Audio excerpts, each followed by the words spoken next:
Professional wrestling. Wrestling. Wrestling. Or the most vile of them all, sports entertainment, has been around since the dawn of media, even pre-media. You've heard the stories. Abraham Lincoln was a professional wrestler. That's before TV. What? What? I don't know. Was he? Probably. The fix was in by the 20s. It was well known by that point that professional wrestling was scripted. Is the nicest way to put it. And since then, it's been nothing but a constant mainstay of American pop culture. And as soon as television existed, professional wrestling existed. Uh, Took a little longer to get into the world of video games. And that's what I'm here to talk about it. The three things I like to talk about: professional wrestling, comic books, and video games. So, join me on a magical journey. You may be wondering why. What's this about? The title says WrestleQuest. I don't understand what any of this is. I ramble. Okay? It's just a ramble. I'll get to WrestleQuest. But I think to understand what makes WrestleQuest unique in its upcoming approach to professional wrestling is to understand where professional wrestling came from and to give you some of my personal qualifications for professional wrestling. I'm going to show you the quick little slideshow of wrestlers that I've met throughout the years. This is just a small sampling. Most of them have survived by this point, but several of them have not made it to present time. Here's me at PAX West with Ultimate Warrior showed up. Less than a year before he passed away. Here I am with Ric Flair. Several weeks later, he was in the hospital for a significant amount of time, but he made it out. Here I am with X-Pac. X-Pac, he's got his own demons. He seems to be doing well, so no complaints there. Here I am with Mick Foley. It's Mick Foley. Any problems that he has prior or post this photo being taken, I cannot be held accountable for. Christian Cage. I hate this photo. I look like an idiot. But hey, it's Christian. And here it is. Double J with Double J at this recently at PAX East. And at this particular PAX East was a very, very exciting thing because this is where I got to see WrestleQuest, an upcoming game coming to most platforms. And it's a wrestling RPG. Now, that's very unique, and you may have heard the news that WWE has recently set out to create their own RPG, and I think none of us have particularly high hopes for that. But the history of wrestling video games is unique because it's impossible to capture wrestling in a traditional video game sense, really, when you think about it. I mean, when you look back, this is one of the first wrestling games, especially licensed wrestling games of all time. This is WWF WrestleMania for the NES, and as you can see here, it's disgusting. It plays bad. It looks bad. I don't know what's wrong with Honky Tonk Man, but he needs to see a doctor. But there were better wrestling games on the NES, case in point. Pro Wrestling for the NES, a phenomenal wrestling game. One of my all-time favorites for the NES. Honestly, not for much else other than it just looks good and it has a lot of charisma for a little 8-bit fighting game. And that's what all these wrestling games kind of branch out to be, are fighting games. It's hard to mimic the heart of professional wrestling in a game that the core is going to have to be combat. Here's an arcade version of WWF WrestleFest. Sorry for the bad image. The resolution wasn't the best finding some of these photos. This was a great game. Also, though, a fighting game. And then move on to the 16-bit era. This is WWF Raw for the Genesis or Super Nintendo, depending on where you're at. And it's fine. Again, it's a fighting game, but it tried to simulate professional wrestling a little better. You see the commentators at ringside. There's Jerry the King Lawler doing his thing. It has weapons. It has special moves. It has sort of the charisma and music you kind of expect from professional wrestling. It has the aesthetic of professional wrestling, but at the end of the day, it is still just a fighting game. it would later on in the 16-bit slash arcade era, you got WWF WrestleMania the arcade game, which is straight up just a fighting game. It doesn't try to pretend to be a wrestling game in any way, shape, or form. Everyone has special moves and can mutate and catch on fire and throw ghosts and all that kind of crazy stuff, which is a great way to handle professional wrestling in this particular era, and I think was probably the right choice at the time. But you move on past that, once you reach the PlayStation 1 era of professional wrestling, that's when you get something like this. This is WWF Attitude, where they're really starting to lean into the presentation of professional wrestling more and more. It has voice acting, it has CD quality music, it has like actual representations of finishing moves, like motion captured, realistic representations of professional wrestlers. Instead of just being your typical thing, they kind of took a Mortal Kombat approach to it and had button combos for the wrestling moves, which for most part worked pretty well, but it still kept it as a fighting game. It didn't have any of the sort of qualities you expect from professional wrestling, because the fighting part of professional wrestling is only the most minor part of professional wrestling. And there's the drama, there's the storytelling, and there's the charisma of the performers and being able to give an interview or talk on a microphone. And a lot of that stuff is not present in any of this, particularly one of the greatest wrestling games of all time, WWF No Mercy, which is in itself part of a larger, you can get in the fights with people about which is better, WCW NWO Revenge or WWF No Mercy. But there was also WCW NWO versus the World. No, wait. Versus the World? World Tour versus the World was the PlayStation 1 game. And then you have WWF WrestleMania 2000, which was the departure from WCW and WWF starting its stranglehold on all things professional wrestling in North America. Great game, holds the test of time still, plays phenomenally. It's slower. It feels like you're actually stringing wrestling moves together, which is what was kind of different for it and why it's held up so well and people mod it to this day to be modern. This is, however, WWF SmackDown, and unfortunately this is sort of where wrestling games peak. This one might be SmackDown 2, I think. But wrestling games didn't really change too much from this. This was on the PlayStation 1. And the SmackDown series would eventually, from THQ, would eventually mold into the WWE 2K series after THQ lost it.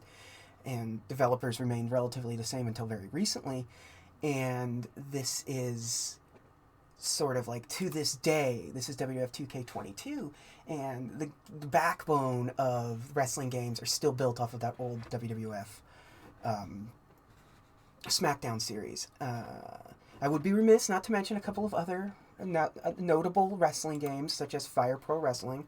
This is the most recent one, Fire Pro Wrestling World. This is much, much more hardcore. This one involves timing. This one involves you to sort of understand wrestling at a different level than just sort of being a fighting game. And also something like this, which looks absolutely incomprehensible to most people. This is Total Extreme Wrestling, and this is a management game. This is, you're creating wrestling. You don't get to see any of the wrestling. You're creating an organization. You're drafting wrestlers. You're putting on shows. You're trying to make money. You're trying to make your employees happy. And so that's where the sort of the traditional wrestling games, and there's been some weird ones from here and there, there was Rumble Roses, which was just your typical kind of wrestling game, but like horny.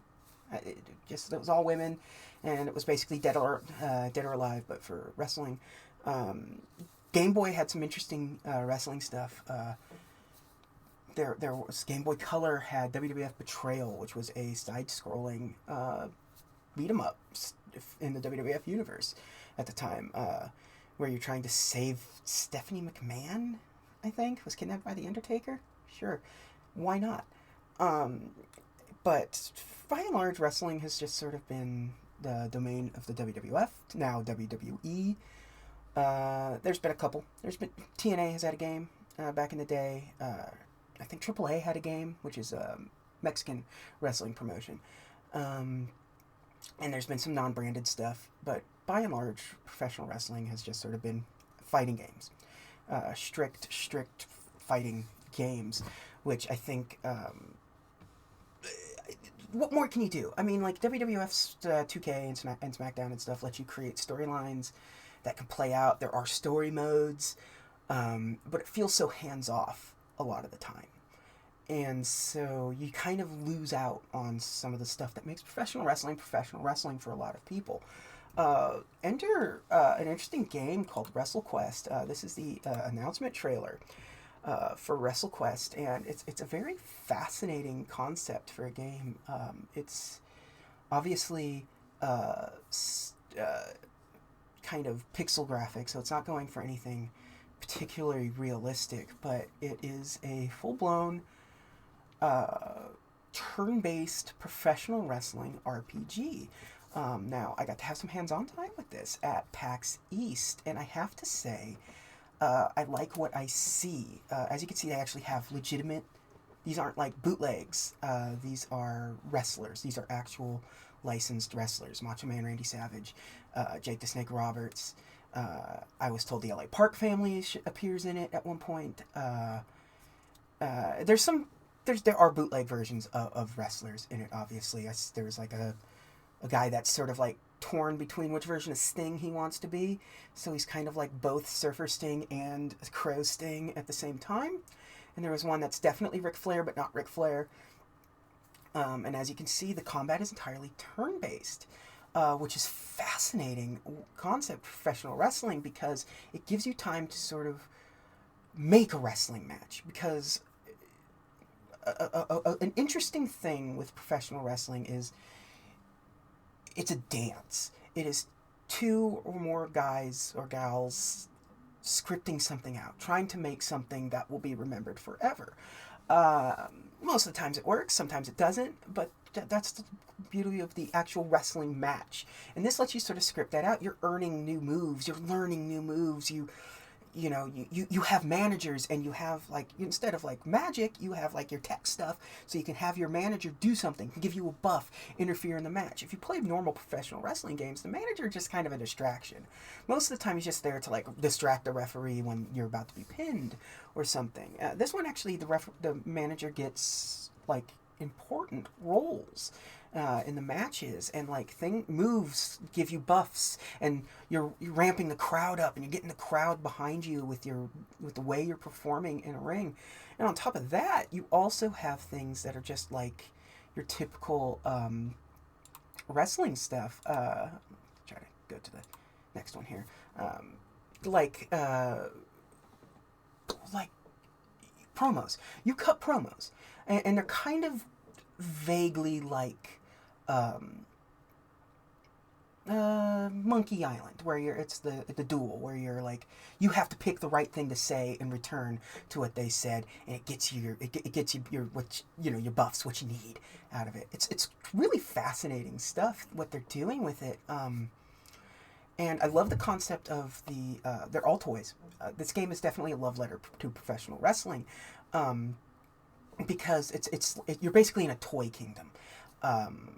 Everyone's based off of a toy. There different territories or different types of toys. They told me that the big company up north is like the Plush Wrestling Federation, or I'm sorry, I don't remember exactly what they said. It's been a few weeks now, but I love the idea of sort of it being this sort of love letter to professional wrestling, and the main character that you're playing as doesn't understand that professional wrestling is scripted. And it plays with there's some good goofs that play into that. There are people that will like other wrestlers that will mention like, booking and things like that. It just completely goes over his head. And instead of like an RPG, so it's like, it's like kingdoms, but instead of kingdoms, it goes back to the old territory days. So like every like kingdom or land or whatever is a different wrestling territory. So the end of the demo had me going into it was basically like the sort of backyard, sort of hardcore wrestling, sort of the dirty wrestling kind of area. And Macho Man Randy Savage is almost like a deity in this world. So like he's like, there's a statue of him in the middle of town. People are basically like, he's idolized, which is, realistic to professional wrestling. So, really, at the end of the day, I mean, it's Macho Man Randy Savage. He he'll go on forever, just like they have in this game. And you get parties, you're getting wrestlers to follow you around and other characters to like get in the matches and stuff with you, and it's honestly just an absolutely fascinating experience. It's doing something. It is letting wrestling sort of be wrestling. I love the sort of cute aesthetic to it. I kind of wish it was a little more realistic in a way, because again, wrestling's really kind of missing this kind of like, let me put on a wrestling show. I want promos. I want the interactions off camera, on camera. I love the idea of professional wrestling being, real, while maintaining the sort of professional wrestling illusion. Because it's ridiculous to think that you would just have sort of in the middle of the ring chat or backstage where there's no cameras, but there are cameras, so you think you're having a private conversation, but you're really not, kind of thing. Like, just keep the wrestling illusion alive. So, but I think making it cartoony, and that's sort of this studio's style, anyways. Uh, they do this. I mean, this is a studio that used to make Sega Genesis games, and I mean like modern Sega Genesis games that play on Sega Genesis hardware. So this sort of like retro aesthetic is kind of their wheelhouse, and I appreciate it. It's, and making it toys helps. Making them look like action figures, because to this day I still collect wrestling action figures. You don't want to admit it, but you do. And listen, I don't want to sit here, and I don't need you to judge me. Listen, you are sitting here watching me talk about a professional wrestling video game. You have no right to judge me. But that's fine. Listen, Mega Cat Studios is releasing this in due time, and from what I've seen, it's really coming together really well. The concept is there. The concept is tight. I'll be interested to see if it can hold itself together for the entire length of an RPG, and if it does, this is a contender for one of my favorite games of the year. I did present it at PAX East with a Team Choice Award, and I hope it, in the end, lives up to the presentation that I was given.